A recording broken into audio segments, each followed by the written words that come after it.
classes namin. Yeah. I think that process is not, may request po ang mga DepEd na sana may issue yung certificate and also responsive to voice. Yes, pwede siya sumagot. That's why when you ask them, at least both right and left ear, tinatapat natin yung bibig natin. We do not ask far away kasi baka mamaya, hindi natin alam, may difference. Okay. Meron pa po? Same lang. Okay, same lang po. Any questions po?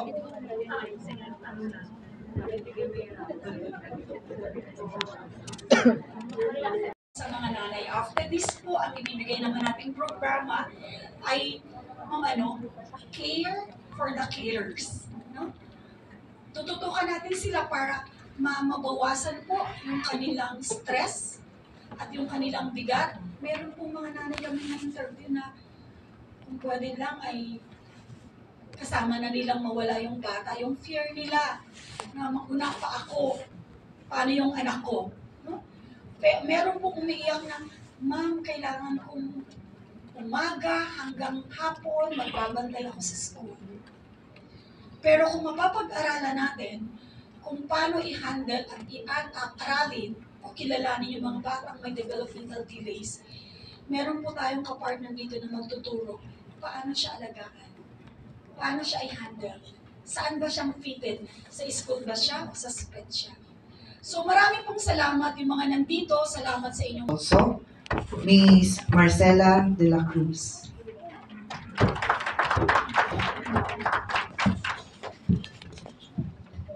Thank you, Ma'am. Thank you, Ma'am Weng. And of course, nabati na ni Ma'am lahat ng nandito kanina. And si Vice, ang aming kapartner, and of course, Sir Alex.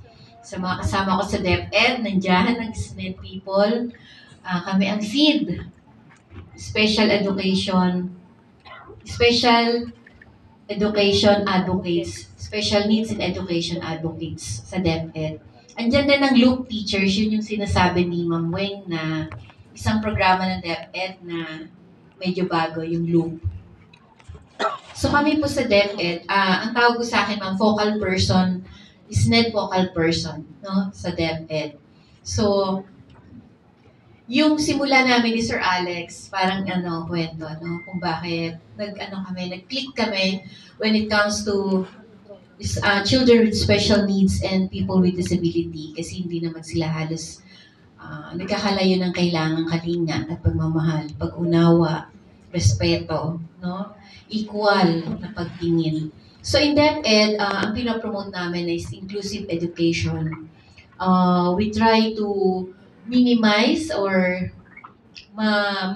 totally maalis yung discrepancy, yung ostracize sila, yun pong nabibigyan masyado ng special, no? Kasi nga special sila. City Vice Mayor, Honorable Raleigh Grepo Lucy. Isang maulang umaga po sa ating lahat. Napakaseryoso niyo po.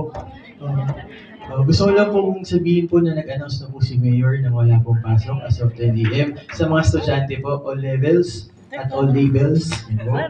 Pero po tayo po ay patuloy pa rin po magtatrabaho. At yung alam po, tumila naman po yung ulan. Pero po, good morning. Sa ating pong, kay Ma'am Marcela de la Cruz. Ay Ma'am, good morning po. Kay Ma'am Rowena Andrade po, na kanina po ay narinig niyo po. Of course, sa ating po masipag na focal person po ng PIDAW, si Sir Alex po. Good morning. Siyempre sa ating po mga school heads, kung meron po ba dito po mga school heads po natin. Lahat po nasa mga schools. No? SPED teachers po na nandito. Siyempre ang ating mga daycare workers po. Yan, nandito. Mga BHW, mga parents po ng mga PWD, at syempre po yung mga ibang mga PWD po natin. Isang mapagpalang umaga po sa inyo. Alam niyo po, kapag po maaga po natin napapansin po na may mga sinyalis po na parang kakaiba po sa pag-unlad po ng pag-iisip o damdamin po ng isang bata, mas maaga rin po natin silang natutulungan. Hindi po ito para po i-judge po sila o lagyan po sila ng label, kundi po para mabigyan po sila ng mas maayos na gabay at mas magandang chance po sa buhay. Sa totoo lang po, lahat po ng bata ay may kakayahan po. Magkakaiba lang talaga po sila ng paraan ng pagkatuto at mga pangangailangan. Kaya sobrang mahalaga po na maagang pagtulong o early intervention. Kaya pag natutulungan po sila na maaga, mas malaki po ang chance na maabot po nila ang kanilang buong potensyal. Kaya po napakaganda po nitong seminar po na ito na gagawin po natin today. At alam ko po na makakatulong po ito. Lalong-lalo na po sa mga magulang, sa mga guro, sa mga healthcare workers at miyembro po ng komunidad. Magtulungan po tayo. Maging pong mapanuri, maging bukas po ang ating isip at huwag pong matakot na kumonsulta po sa mga eksperto. Dahil hindi po ito kahihiyan. Sa tunayan po, ito po isang uri po ng pagmamahal po sa ating mga bata. Ang kumilos po habang may panahon pa. Kaya asahan nyo naman po na kami po ni Mayor Denver at ng buong Team Unlad po ay 100% po sa ating po mga person with disabilities na mga kids. Kasi po, alam nyo, tayo ma'am, nagbibigay po tayo ng, ng free assessment. Usually po, nagbibigay po ang city government po natin ng free assessment po para sa mga kids. Kaya lang po, iilan lang po yung slots na dahil po sa limited budget, pero po tayo po ay nakakatulong pa rin po at ginagawa po natin ang paraan na mabigyan po ng pagkakataon na ma-assess po yung mga ilang bata po na lalong-lalo na po yung mga walang kakayahan po magbayad dahil sobrang mahal po nito. Kaya po sama-sama po natin itaguyod po ang 1,000 may malasakit sa bawat batang Caviteño, lalo na po sa may mga natatakang pangangailangan. Sapagkat po ang tunay na inklusyon ay nagsisimula po sa maagang pagkilos, mula po sa puso at para po sa lahat. Kaya muli po, wala po sa inyong Vice Mayor Alegre Purusin. Maraming salamat po, mag-ingat po tayo at huwag po tayo magpapagbasa sa ulan. Thank you po.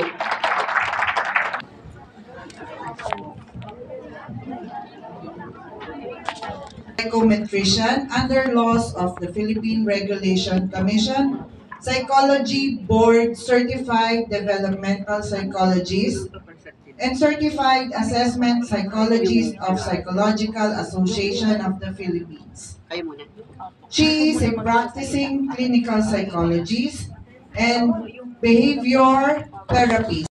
Comes to disaster. So yung purpose po nun, kami po ay naglalagay ng welfare desk to assist with the help of the SWD na may hawak ng master list. Tumutulong po kami doon sa mga tao minsan napapalayo sa mahal nila sa buhay, lalo na kapag massive disaster. We also have the I'm Alive call, kung saan kahit shutdown po lahat ng internet, lahat ng connection, kami po ay nagkakaroon kung saan we are giving you 2 minutes call at least to call your loved ones just to tell them na buhay ka. Okay ka, you survived, it's a big help, sa kanilang stress, pag-iisip kung okay ba yung mahal ko sa buhay. We also have the international humanitarian law, which is lahat po na ginagawa ni volunteer accordingly doon sa 7 fundamentals namin. We also have health. Yung health naman po namin, ito po yung nag-health caravan kami from lowland to upland, kung saan alam po namin, hindi lahat ng Pilipino may kakayahan magpa-check up. So doon po may mga kasama kaming volunteer doctors, nurses, pharmacists, and other support volunteer para po mag-conduct ng health caravan kung saan libre po yung check up at libre din po yung gamot. As long as yung gamot po ay available sa aming pharmacist. So, dito po sa Cavite, ang alam ko nakapag-conduct na kami ng caravan a year ago. And also, kasama rin po kami ng Res Bakuna time, kung saan nagbibigay po kami ng libreng Res Bakuna. Okay? We also have, what else? We also have the disaster management and the Red Cross Youth. So, sa Red Cross Youth, dito po yung 5 years old to 30 years old, hinahasa namin yung kabataan na mahubog na maging matatag. Para in times of disaster po, sila mismo hindi na rin hihingi ng tulong. Sila mismo ang makaka-provide na ng tulong doon sa nangangailangan. Ayan, so hindi lang po kami sa dugo at sa rescue, marami pa po kaming functions na ginagawa. Now, question. Ano po ba yung understanding natin when it comes to first aid?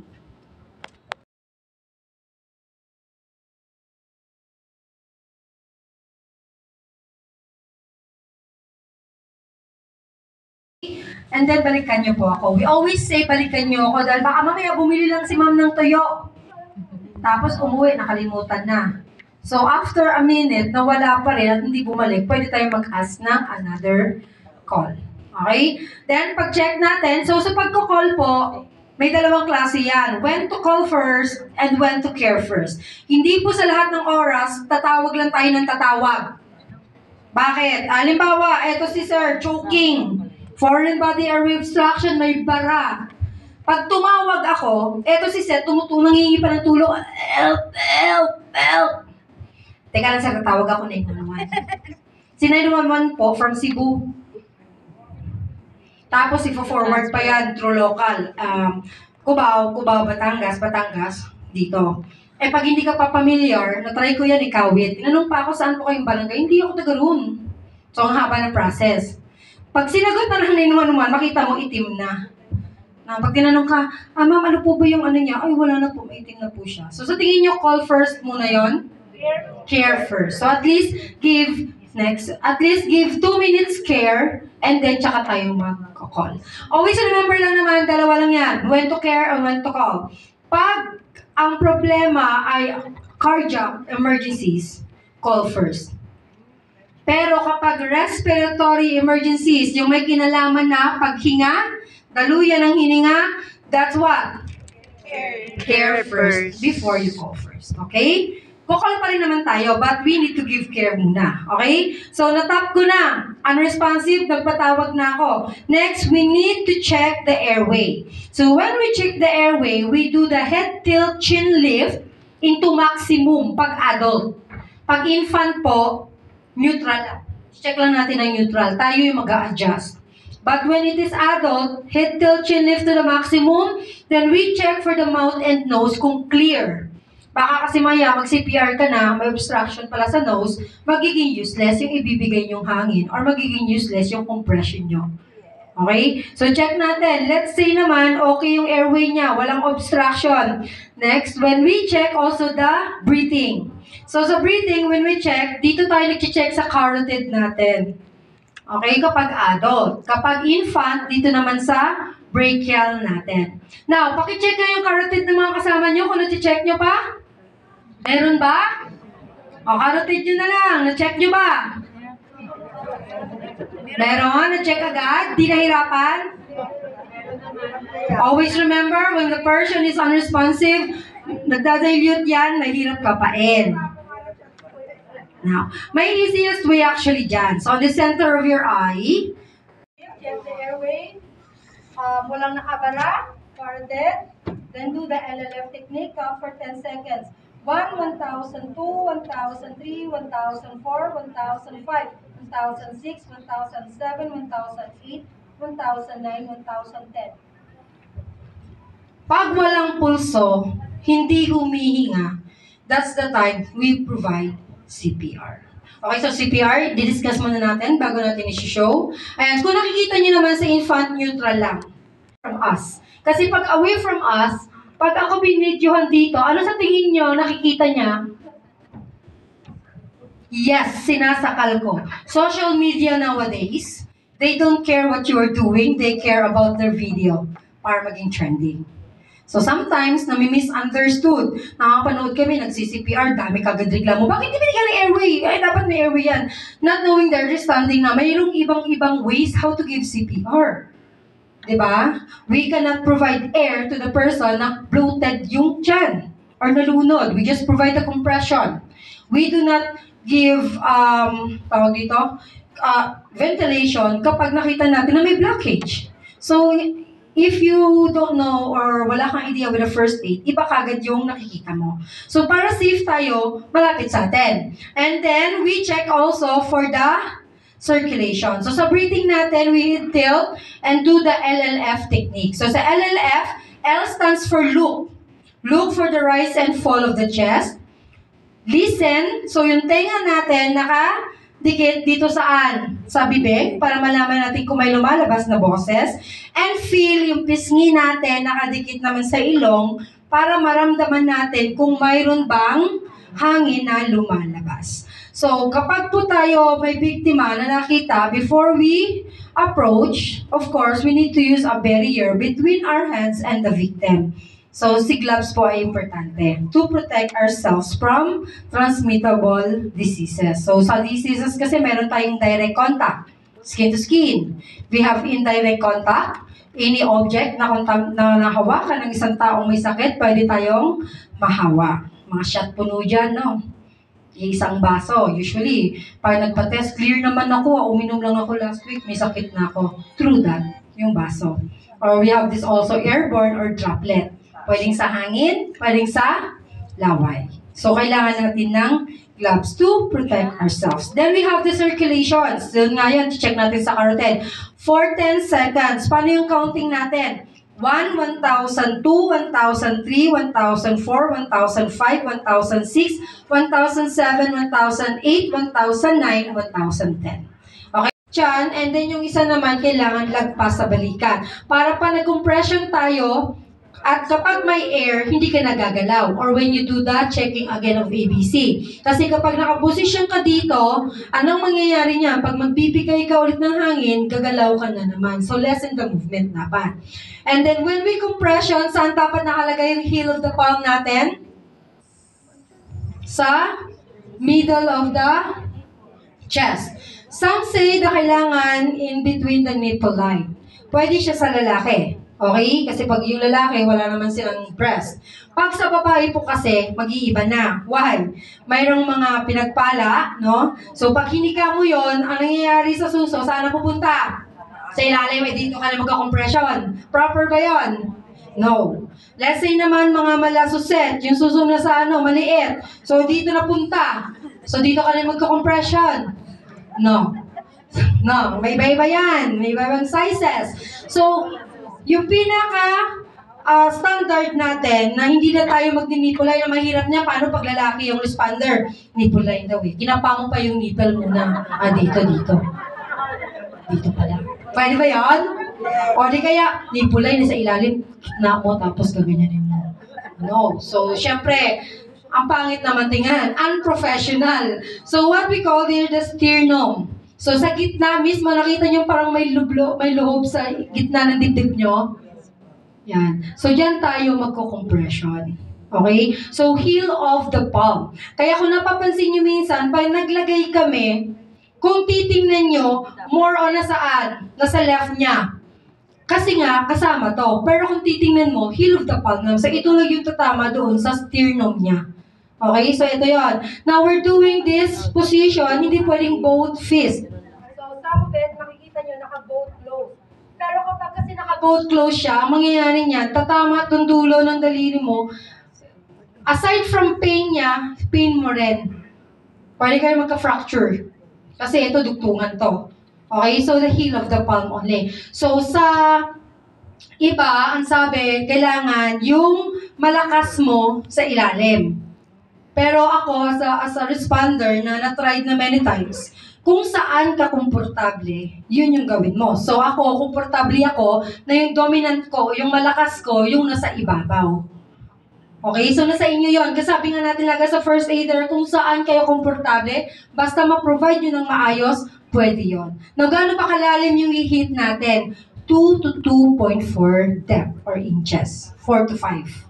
Okay? Ma'am, paano yun? Susukatin ko ba? No. Tansya mo lang. Sa lalim. Okay, baka mamaya kumuha ka pa ng ruler. Hindi mo naman yung masusukat. No, ruler daw, sabi ni ma'am, 2.4. No, tansya mo rin naman yun. Okay? So, paano pa yung pag-compression natin? So, depende sa inyo saan dominant nyo. Dominant ko yung right, pero right nyo sa upper ko. Depende sa inyo yung kung saan kayo comfortable. Then, yung heel of the palm, nasa sternum. Okay, pag lalaki, pwede, sa nipple line. No, but, the standard natin sa sternum sa gitna, kung nakapan nyo yan, gitna ng dibdib nyo, lagay natin, isang naka-fist, isang naka-open. Then, when we do compression, we always look on the face of the victim. Baka mamaya, wala lang siyang boses, hindi na siya makaaray, pero makikita mo yung noo niya nakakulubot na. Mamaya, nagko-compression ka. Nakirinig mo lang, uy, si Maria may kabit. Ha? Talaga?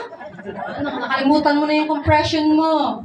Tapos, napanood nyo yung sa India, nagko-compression sila, nagkikwentuhan, yung patient nila, hinahawi na yung kamay, hindi nila inintindi. Okay, so, be careful. Kasi sa totoo po, pag ang patient natin may pulso at hininga, nag-compression tayo, napakasakit po nun. Okay, so paano yung counting natin? Sabayan nyo ako again. 1 to 10, 1 to 20, 1 to 30, 1 to 40, until 1 to 100, 20 na diretso po yun. Now, paano po yung rhythm? So, hindi sobrang bilis, hindi rin sobrang bagal. If you're familiar with Staying Alive, Staying alive, staying alive, Ayun. So, yung po yung proper rate ng compression. Pero wag naman na, staying alive, staying alive. Sa mind lang ha, sa mind lang. Pag nasa ulo nyo na yon, kahit wala na sa mind, baka mamaya kasi, staying alive. When we do compression, also always remember, bawal ang pabebe. Compression dito, sir. O di kaya bawal yung dancer. 8-8. Bawal din headbangers, ha? Baka one cycle ka palang nahilo ka na. Nauna ka pa sa patient. Bawal din yung massager. Ano yung massager? Kasamang lamas. Ayan. Or, bawal din yung isa pa na bumper. Sabi niyo ba kasi 4 chamber eh. 1, 2, 3, 4. 1, 2. Ayan. So, kailangan proper chest recoil, proper chest rate compression at the same time. And the compression rate. So, sa proper chest recoil, we allowed it to bounce back then. But that doesn't mean na ipabounce din natin yung palm natin. Okay, so the proper, I'll show you. Sabihan niyo ko sa counting. 1, 2, 3, 4, 5, 6, 7, 8, 9, 10. 1, 2, 3, 4, 5, 6, 7, 8, 9, 20. 1, 2, 3, 4, 5, 6, 7, 8, 9, 30. 1, 2, 3. Ito, wag na po nating idiretso sa iba pang quadrant kasi nagra-radiate yung pain yan. So from here pa lang sa upper left, note na natin may pain. 8 out of 10. Then sa paa po, excuse me lang sir, pisilin natin, no DOTS sa paa, no deformity, sir patulak. So natulak niya, okay yung motor niya. Then sa kabilang side, same na din yung gagawin. If you notice, if I check the deformities, open wound, tenderness, and swelling, I do not check straight, check.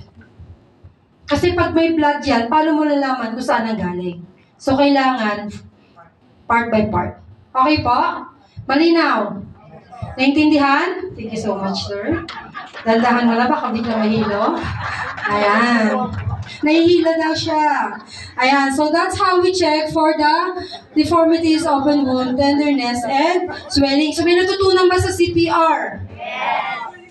So, gaano ba kailangan kalalim ang mabigyang diin natin?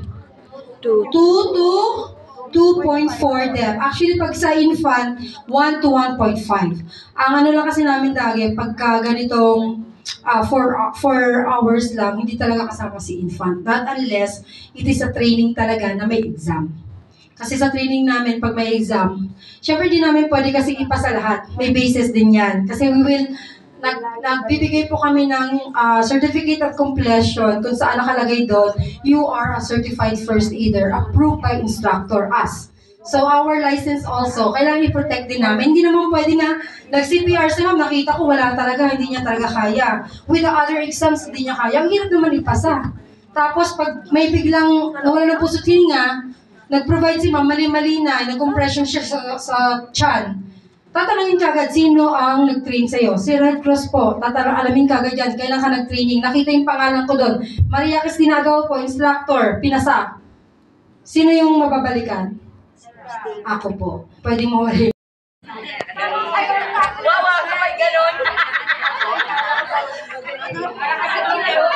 Ayan. So, para saan to? Ito ay forehead or eye. Kapag may sugat sa noo or mata, ganito po yung gagawin natin management. Ayan. Dahil kayo'y nakagawa na, palit, kunin nyo yung bandage, kayo naman ngayon yung gagawan. Ay naman yung gagawin natin. Ano yung sugat sa eye? Sa mata. Now, ito, may tanong ako. Kapag right eye ang may damage, anong i-cover natin?